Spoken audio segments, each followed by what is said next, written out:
Друзья, памятуя о тренингах, которые мы проводим с компанией Медея по крупным городам России, обеденный вариант супа, который который вы готовите там прямо на тренингах и спрашиваете всегда, где же рецепт. Вот я вам сейчас расскажу, как все это получается. Так вкусно и так сытно, как, в общем-то, мы должны все и питаться. Так, сразу же ставлю сотейник. Сотейник побольше, ставлю на 8, чтобы он уже разогревался. И в это время беру терку. В рамках тренинга, конечно, я не тру морковку прямо в кастрюлю, но вы ее трете отдельно, потом добавляете в кастрюлю. Можно ускорить процесс и натереть вот таким образом прямо в кастрюлю.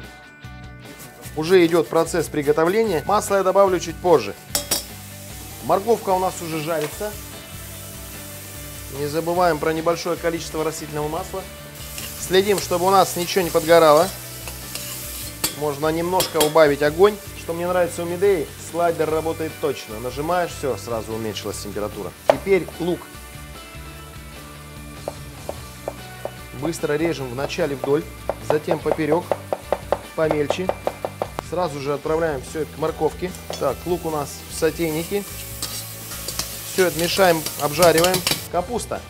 Кусок молодой капусты я режу кубиком. То есть вначале я делаю продольные разрезы, а затем поперечные. Я не знаю, зачем и кто режет капусту соломкой. Ее невозможно есть, она падает с ложки. Обратно в суп летят брызги. Раньше в старину капусту крошили. Да? Поэтому я вот предпочитаю. Так ее гораздо удобнее брать ложкой. Ее отправляем вот сюда, к овощам. Все это вместе пассируем. Чуть-чуть маслица добавим. Сразу же соль. Все мешаем. О, прекрасный овощной аромат. Можно не сильно ее обжаривать.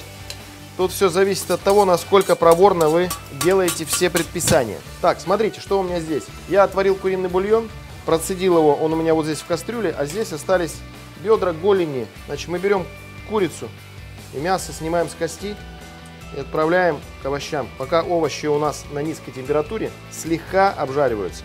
Смотрите, кто на диетах, тот шкурку не бросает. Я считаю, что шкурка вообще самая вкусная курица, поэтому я ее обязательно добавляю. Все должно быть вкусно по-домашнему. Крылья. Мясо на крыльях имеет большое количество соединительной ткани, поэтому оно вкусное, про него не забывайте.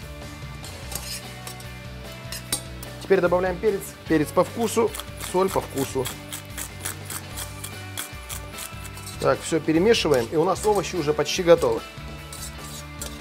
Теперь берем бульончик и выливаем его вот сюда. В зависимости от того, насколько вы хотите получить жидкий или густой суп. Сразу включаю бустер для того, чтобы он скорее разогрелся. Теперь очень важный ингредиент этого супа – это манка. Мало кто слышал и использует такой шаг, как затяжка для супа из манки, а не из муки. Мука дает такой мучной привкус не очень хороший. Ее нужно там прожаривать, еще что-то. Манку не нужно прожаривать.